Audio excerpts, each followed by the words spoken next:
Espinosa, justamente es abogado del presidente de la República, Pedro Castillo. Benji, un placer, ¿cómo estás? Adelante, por favor.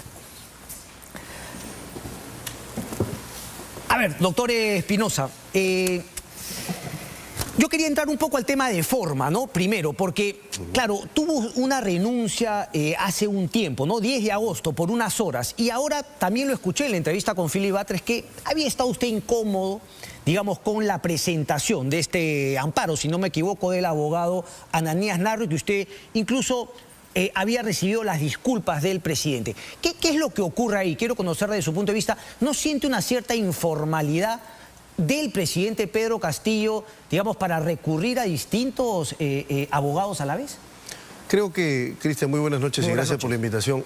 Creo que lo que hubo fue que en un estado de preocupación se acercó un abogado, le debe haber propuesto cierta expectativa respecto a una demanda de amparo que leída después, conocida después, no tiene consistencia jurídica y se presentó. Eso generó una desavenencia que yo he detallado y que entre mi cliente y yo hemos dado por superada. Eso es lo que te puedo decir, Cristian. ¿Y me puede contar ahora por qué renunció en esa ocasión anterior, el 10 de agosto? Sí, fue básicamente un conjunto de descoordinaciones, ¿no es cierto?, que son propias en la relación de tensión que hay entre abogado y cliente. Pero claro, ahora con el microscopio ahí, con la lupa encima, evidentemente una situación así puede llamar la atención, ¿no es cierto? Pero básicamente lo que se trató fue de situaciones de tensión o de descoordinación que pueden haber, incomodidades que se pueden superar. Por ejemplo, al doctor, a los abogados Noblecía y Atencio, que también jugaban un papel, digamos, ¿no?, cercano al presidente Pedro Castillo y alguna estrategia legal. ¿Esa fue la descoordinación, la incomodidad? Claro, yo no voy a detallar, digamos, personas, pero ciertamente hay asuntos que yo prefiero reservarme. Cristian, te puedo decir, sí, que lo que hubo fue algunas incomodidades de mi parte, que como siempre las expresé oportunamente. En ese momento fue la renuncia y que habiendo sido superadas regresé.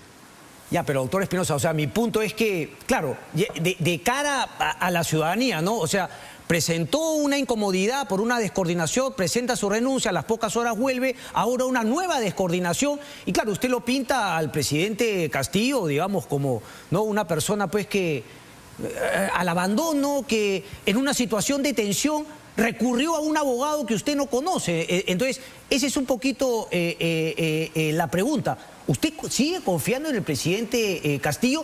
¿Cómo hacerle entender a la gente que pasó una vez, ahora vuelve a pasar y usted sigue en la defensa?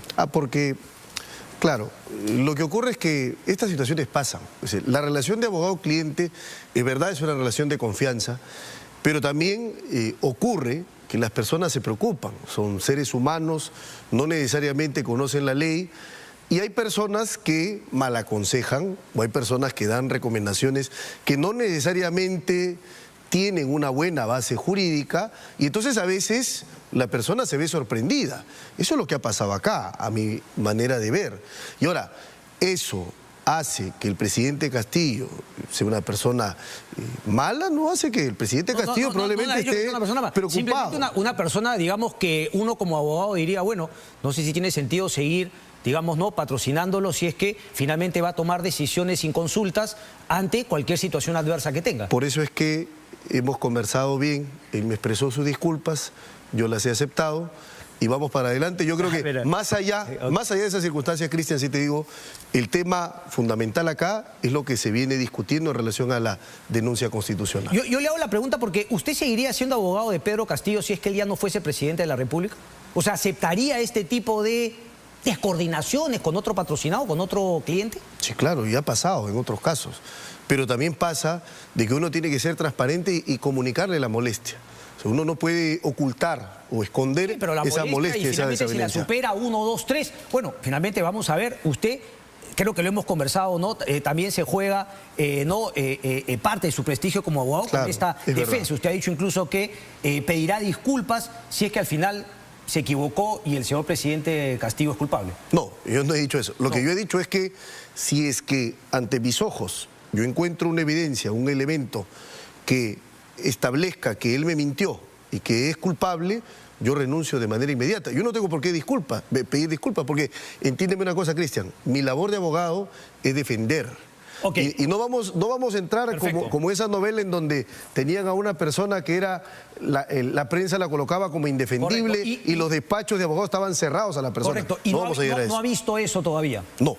Hasta el momento. Ok, ¿cuál es entonces un poco la hipótesis que usted maneja, doctor Espinosa, respecto de todo lo que ha presentado como elementos de convicción la denuncia constitucional de la fiscal de la Nación? Es decir, le hago la pregunta directamente, usted acepta que hay una organización criminal, pero claro, usted dice, mi cliente es inocente, por lo tanto, la fiscal se ha equivocado con el líder de la organización criminal. No. O de alguna manera dice, todo lo que se ha presentado no me hace ver ante mis ojos, como usted dice, que haya una organización criminal ni delitos. Cristian, no porque lo diga yo, sino porque lo dice la ley, y acá es necesario empezar a aclarar algunos conceptos, porque lamentablemente en el calor de debate político, sobre todo, se confunde.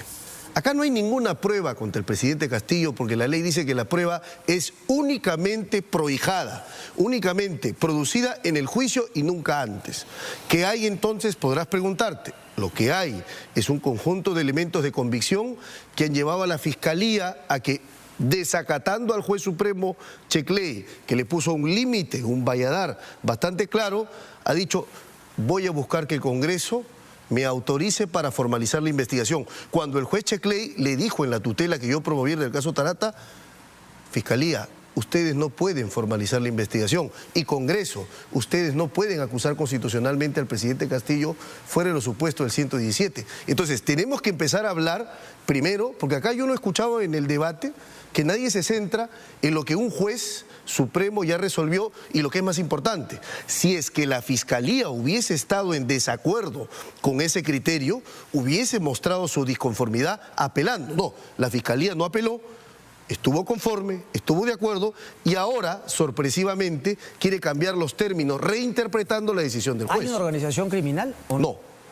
No. O sea, ¿usted no cree que no se ha cometido ningún delito? No, finalmente nadie ha mentido, no hay colaboradores eficaces. No, es que son dos cosas distintas. No, es que le hago la pregunta, porque usted me dice, mi patrocinado es inocente, el presidente Castillo, entonces por eso yo la pregunta. Entonces, todo lo demás, independientemente Pedro Castillo, usted también plantea que es, digamos, humo, que es la imaginación de la fiscal de la Nación. No, yo no voy a eso y no voy a caer en esa falacia, Cristian, en esa etiqueta. Lo que yo te digo es algo muy concreto.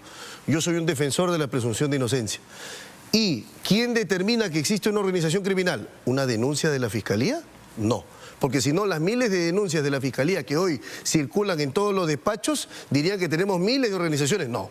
Tenemos denuncias, o sea, la Fiscalía pone en conocimiento un hecho, pero la Fiscalía no tiene el poder de decidir que una persona es culpable. ¿Quién lo hace? El juez, en un juicio contradictorio, con pruebas. Ahora solo tenemos elementos de convicción. Y te voy a decir algo más.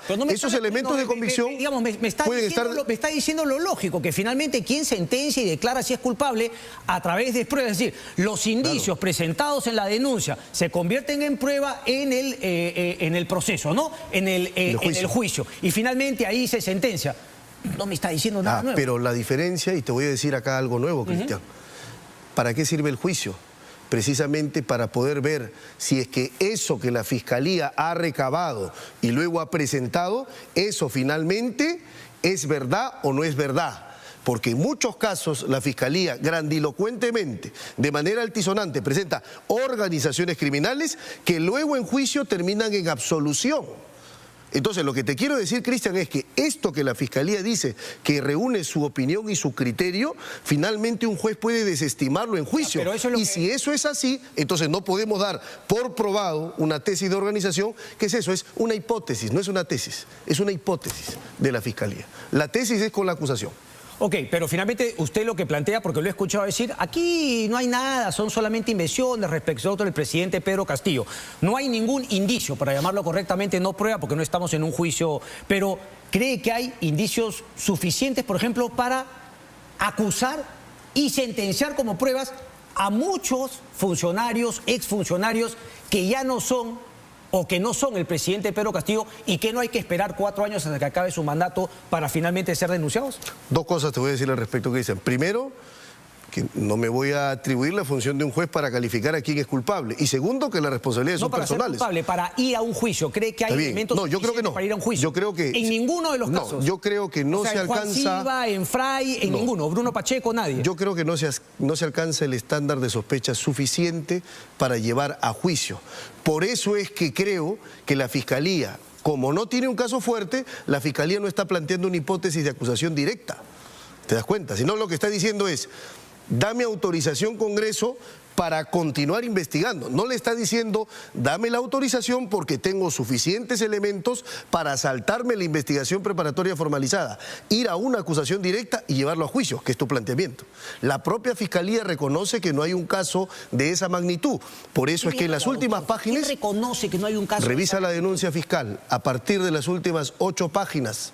¿Qué cosa es lo que le pide la Fiscalía al Congreso?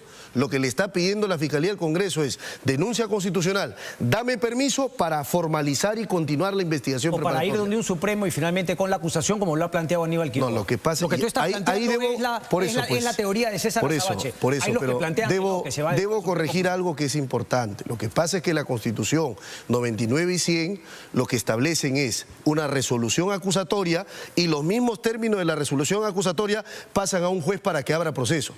Hoy el Código Procesal Penal ha eliminado al juez instructor, el juez no abre proceso ya, quien lo hace es la Fiscalía a través de una disposición de formalización. Sí, así que decir que un juez abre el proceso... a la preparatoria, por eso. Finalmente es lo que le está pidiendo al Congreso, que analice la posibilidad de que eso pueda suceder. Por lo tanto, no hay nada inconstitucional, simplemente le hace una pregunta al Congreso de la República que tendrá que decidir. No, Cristian, volvamos a tu pregunta. Tu pregunta fue, doctor Benji, para usted, ¿hay un caso para pasar a juicio para acusar? Y la respuesta la da la propia Fiscalía. Te digo, la Fiscalía le está pidiendo al Congreso no una autorización para acusar, una autorización para continuar investigando. Respecto del presidente de la República, yo le planteaba... Y respecto de Silva también, porque está incluido. Pero casos particulares de los... Y me has hablado de Silva, pues. No te he preguntado por todos los exfuncionarios, pero te das cuenta cómo te estás quedando en los detalles. No me quedo. Para mí los detalles son importantes porque marcan la diferencia. Beder Camacho, sobre todo Bruno Pacheco, ¿hay o no indicios razonables para ir a un juicio? No sé, no soy abogado de Pacheco. No soy abogado de Pacheco, Cristian. Pero has leído la denuncia y todo lo que ha dicho Bruno Pacheco. No sé. Pero te das cuenta para qué ciertas cosas finalmente no sabes si no eres abogado. Porque claro, vamos acá a citar a José Ubas. Estamos frente a una evidencia muy sólida, muy abundante y además concurrente. Y tú has dicho más de una vez, se lo dijiste a Philip Butters, que, claro, repíteme por favor la frase que me gusta, que finalmente...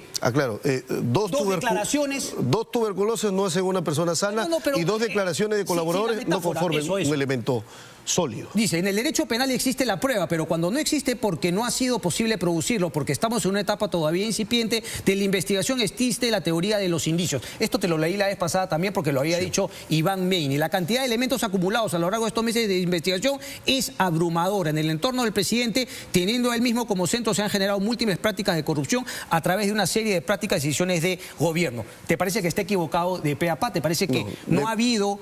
ni se ha generado múltiples prácticas de corrupción a través de una serie de prácticas y decisiones de gobierno que no han hecho otra cosa que establecer un patrón sistemático? No, Cristian. Yo disiento de la opinión del doctor Ugaz porque él plantea una conclusión. Y yo soy enemigo de conclusiones precipitadas y prematuras mientras no pasemos al siguiente estadio, que según la Constitución está vedado. Y no solo eso, lo que pasa es que también acá falta consultar a internacionalistas, no solo a constitucionalistas, porque acá lo que propone la Fiscalía, que tú has revisado la denuncia constitucional de 375 páginas, es hay que buscar una interpretación del 117 conforme al artículo 30 de la Convención de la ONU contra la corrupción. El primer problema ahí es... La Convención contra la Corrupción es un tratado. Y tú sabes, Cristian, conforme al artículo 200, que el tratado tiene rango de ley, es decir, es infraconstitucional, vale menos que la Constitución. Un tratado no puede cambiar a una norma superior. Segundo, si asumiéramos que ese tratado, supongamos, la Convención contra la Corrupción, es un tratado de derechos humanos y por tanto forma parte del bloque de constitucionalidad, tiene el mismo rango que la Constitución, entonces tendríamos que entrar a otro análisis. El análisis que nos pone el segundo párrafo del artículo 57 de la Constitución.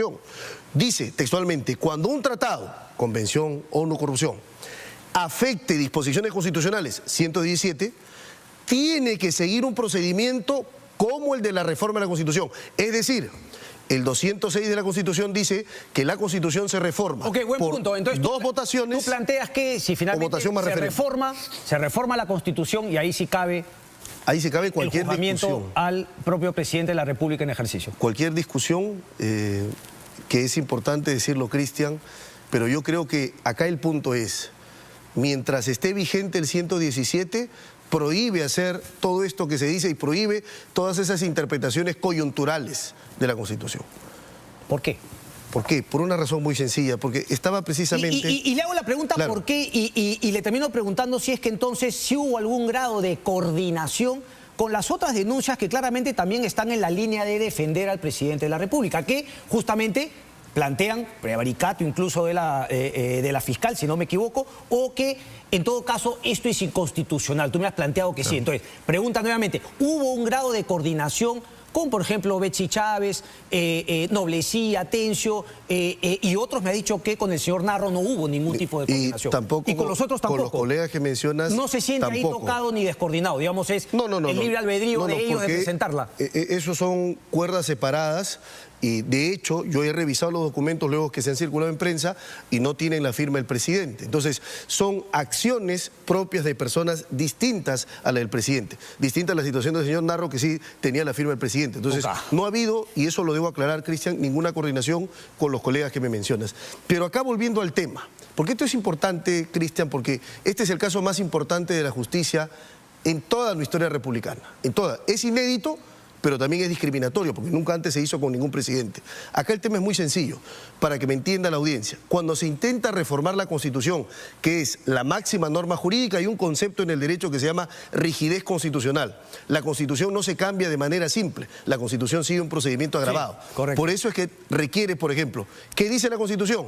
Si yo quiero cambiar la Constitución, necesito 2 legislaturas, ¿no es cierto?, con votaciones de 87 votos más 87 votos. O votación de 66 votos, es decir, mayoría absoluta, y un referéndum inmediato.